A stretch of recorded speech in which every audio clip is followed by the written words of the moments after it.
જય શ્રી કૃષ્ણ મિત્રો. આજના વિડીયોમાં તમને મારું ડાયટ ચાર્ટ તો જોવા મળશે જ. સાથે સાથે હું 2 દિવસ થયા કહું છું કે મારા ચશ્મા નંબર વેચવો જર્ની સ્ટાર્ટ કર્યા પછી ઉતરા.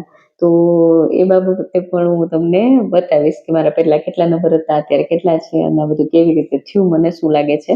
સાથે સાથે આજે જગન્નાથ ભગવાનનો રિટર્ન થયો મંદિરે જવા માટે, તો એની પણ ગ્લિમ્સ બતાવીશ. અમારા અહીંયા ઓડિશામાં અમારા ગામમાં કેવી રીતે બધું છે ઈ. અને અમે આઈસ્ક્રીમ ને ગ્લુકોઝનું પાણી રથ ખેંચી જનાર બધાને આપ્યું હતું. તો કેવી બગડાટી બોલીને શું માહોલ રહ્યો તો હું તમને બધું ઓલું આપીશ. તો ચલો વિડીયો સ્ટાર્ટ કરીએ. તો વજન તો ઘટ્યું જ છે, હવે ચશ્માનો નંબર પણ ઘટી ગયો એમ, એટલે મારો અનુભવ તમારી સાથે શેર કરું. જો બધાને ખબર જ છે કે મારી વેટ લોસ જર્ની 11મી ફેબ્રુઆરીથી સ્ટાર્ટ થઈ છે. હું અહીંયા બતાવી દઉં તમને ફોટો પણ પહેલા દિવસનો. આ મને જોગાનું જોગ મેં આજ પહેર્યું છે એમાં પણ. તો અત્યારે જો બધું કેવું ઢીલું ને થઈ ગયું છે ત્યારનું જો, અને મારું મોઢું પતકારા જેવડું છે. તો ચલો બીજી વાત કરું.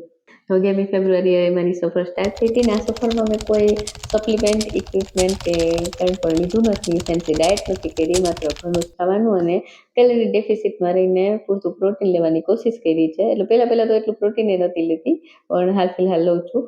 ને એક્સરસાઇઝ કરું છું, અને હું નિયમિતતા મતલબ ડિસિપ્લિન થોડુંક રાખ્યું છે મેં. એટલે એવું નહીં, પણ હા, હું થોડી વચ્ચે મજા પણ કરતી લઉં છું. તો આ બધું હું રોજ તમારી સાથે શેર જ કરું છું. રોજના વિડીયો મેં ડેઈલી બ્લોગ મૂક્યા જ છે, બરોબર છે, દિનચર્યાના. પણ આજે મારે વાત છે ને વજનની નથી કરવી. આજે વાત છે મારા ચશ્માના નંબરની કરવી છે, બરોબર છે. તો હમણાં થોડા દિવસ પહેલા છે ને અમે સુરતમાં હોસ્ટેલ મૂકવા ગયા ને એ બ્લોગમાં અમને બતાવ્યું. તો એ પછી હું આ ચશ્મા પહેરું છું, તમે જોયું હોય કે નહીં મને નથી ખ્યાલ. ચશ્મા છે ને મેં લેન્સ કાર્ડમાંથી લીધા હતા. પહેલા નંબર મારો જે હતો ને એ ને અત્યારનો જો અહીં તમને બતાવી દઉં કે શું તફાવત આવ્યો છે.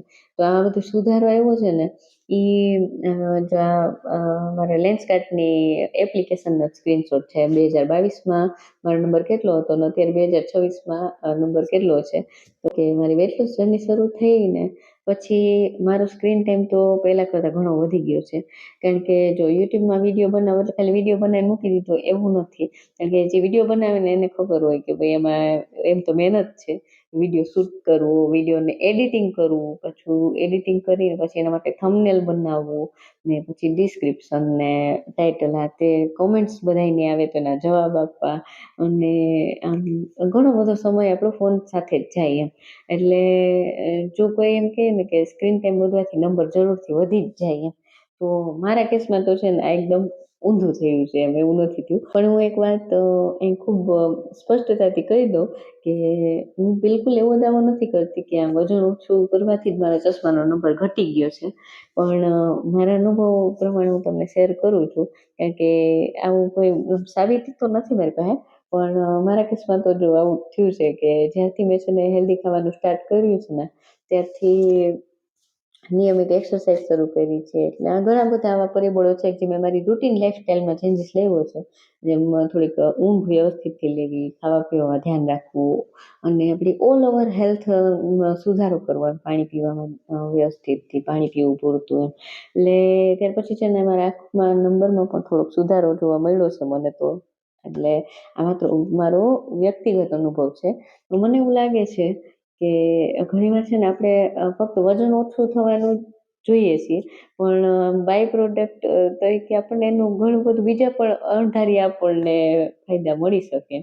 તો જ્યારે આપણે આપણા શરીરને સાચું પોષણ આપીએ, દરરોજ થોડુંક આપણે વોક કરીએ, એક્સરસાઇઝ કરીએ, કે જે પણ એક્ટિવિટી કરીએ, બરોબર છે, આપણને ફાયદો માત્ર વજનમાં જ નથી થતો, પણ આપણા શરીરના બીજા ભાગોમાં પણ જોવા મળી શકે છે એમ. એટલે મને એવું ધ્યાનમાં નહોતું, પણ અચાનક મેં ઓલી બે કમ્પેર કર્યું, હાલ તો પહેલાં કેટલા નંબર હતા હવે કેટલા છે જરાક જો તો. એટલે તો ભલે દરેક વ્યક્તિમાં પરિણામ અલગ અલગ હોઈ શકે. ને હું ખાસ કરીને મારી જેવી ગૃહિણીઓને એક વાત કહીશ કે જો આખો દિવસ આપણે પરિવાર માટે દોડતા રહીએ છીએ, બરોબર છે, પણ પોતાની તંદુરસ્તી માટે આપણે અડધો કલાક કાઢવો હોય એ મુશ્કેલ લાગે આપણને, બરોબર છે. મને પણ એવું જ થતું એમ. પણ એટલો વિશ્વાસ રાખવો કે દરરોજના છે નાના બદલાવ લાંબા ગાળે ઘણો મોટો ફરક આવે એમ. આપે. તો એના ચશ્માનું તો મેં કંઈ મનમાં વિચાર્યું નહોતું કંઈ નંબર ઉતરશે એ ટાઈપનું કંઈ. પણ અહીંયા જ્યાં હું પહોંચી છું ત્યાં એક જ દિવસમાં નથી પહોંચી. રોજ થોડું સુધારો કર્યો ને તો જો હવે મારા નંબર એ ચશ્માના થોડાક ઘટી ગયા છે. મને આ રિપોર્ટનું કમ્પેરિઝન કર્યું તો હું ખુશ થઈ ગઈ કે ના ફરક તો છે એમાં. આવું તો મેં નહોતું વિચાર્યું. મારે તો વજન ઉતારવા મેં સ્ટાર્ટ કર્યું હતું, પણ બાય પ્રોડક્ટ બીજે જો ઘણા હેલ્થમાં આપણા લાઈફસ્ટાઈલ બદલવાથી ફાયદા થાય. તો આપણું હેલ્ધી લાઈફસ્ટાઈલ અપનાવવું ક્યારેય એમ વ્યર્થ નથી એમ. તેનો ફાયદો ક્યાંક ને ક્યાંક કેવી રીતે મળે એ આપણને ઘણી વાર ખબર ન હોય એવું થઈ જાય. એટલે આપણને આશ્ચર્યમાં મૂકી દે એવું થાય ને ત્યારે. ચલો હવે જગન્નાથ ભગવાનની બતાવી દઉં રથયાત્રાને. આજે મેં શું ખાધું પીધું એ પહેલાં બતાવી દઉં ને મારું કેલરી કાઉન્ટ બતાવું, પછી તમને જગન્નાથ ભગવાનની રથયાત્રા બતાવું. ને એમાં તો ભારી ધમાલ થઈ હતી આજે.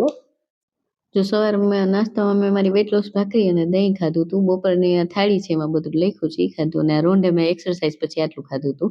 અને આ મારું પોષણ મૂલ્ય દર્શાવતું ડાયટ ચાર્ટનું કોષ્ટક, તમે સ્ક્રીનશોટ લઈ શકો છો આનો. જગન્નાથ ભગવાનનો રથ પાછો ઓળવાનો હતો એટલે અમે જો અમારા ઘરના સામે પાર્કિંગ એરિયામાં ટાટા ગ્લુકોઝના ગ્લાસ બધા રેડી કરી લીધા. આવી રીતે બોક્સ ખોલી અને આઈસ્ક્રીમનો થેલો પણ રાખી દીધો એટલે આઈસ્ક્રીમ આમાં ઓગળે નહીં, એટલે આમાં આઈસ્ક્રીમ ભર્યું છે. અભી ક્યાં હે થોડી દેર રૂક, મસ્ત તડકો નીકળ્યો. આ છે ને લીપુ છે, અમારી દુકાનમાં કામ કરે છે.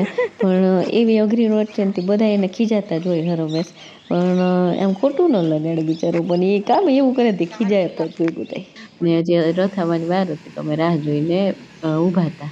આજ કેટલા દિવસ પછી એવી રીતે સરસથી તડકો નીકળ્યો. સવારે વરસાદ જ હતો એમ તો. ને મસ્ત માહોલ દેખાતું હતું. વાહનોની અવર જવર સ્ટાર્ટ થઈ ગઈ હતી. રથ આવવાની વાર હતી થોડીક ત્યાં. લીપુ દિન પર દાંત ખાएगा। हाँ सबसे अरे घर आने से मैं भी डांटती हूँ।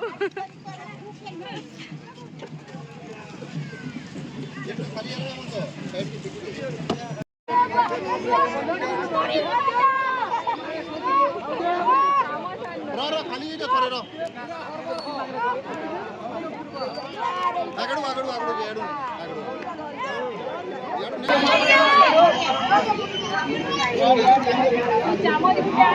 ભગવાન મસ્ત દેખાય.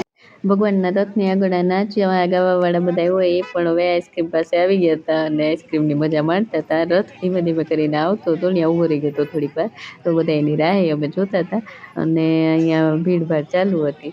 અને ઓલો દેવાવાળો પહોંચી નતો વળતો તે પણ હાથેથી દેવા મળશે. ઓ જોજો ઓલી કૂપન મૂકી દે.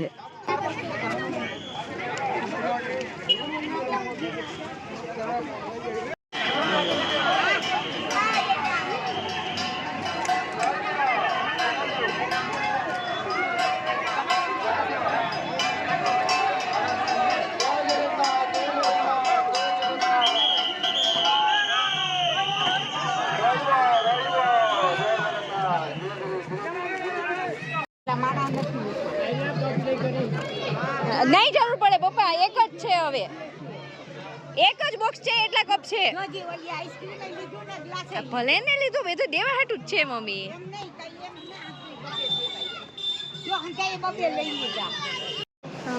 મેરે માલિક वो है ना।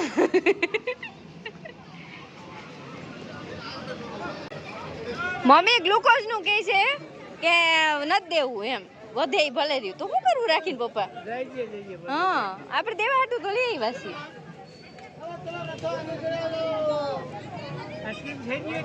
હવ હવ માણો કેટલા છે પપ્પા? હા રખ રખ અંદર રખ દે. ઈ લાવો મને થોડી વાર ફરવા આઈ દો.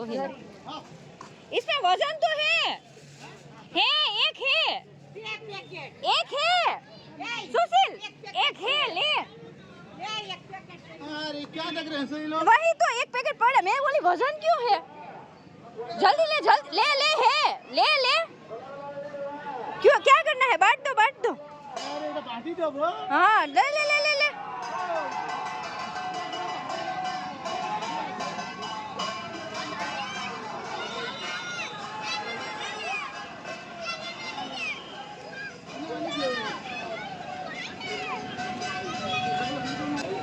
હવે એ ભલે પડ્યું.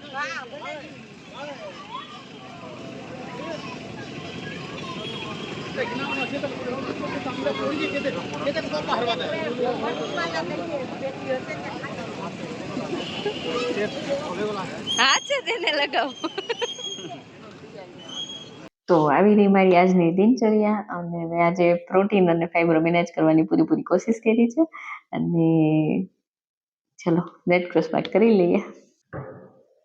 આજે 24 જુલાઈ 2026 રેડ ક્રોસ પાઠ પૂછા. કે આજનો દિવસ પણ બીજો રસોઈ સુધી એવો થયો હતો. ફરી પાછા મળીએ આવતીકાલે રાત્રે 10 વાગે. ત્યાં સુધી જમવાથી ચાલી દરજ્જા આપો. જય શ્રી કૃષ્ણ. ખુદની તબિયતનું ધ્યાન રાખજો. પરિવારના બધાનું ધ્યાન રાખજો. કે બાય. જય શ્રી કૃષ્ણ. Good night.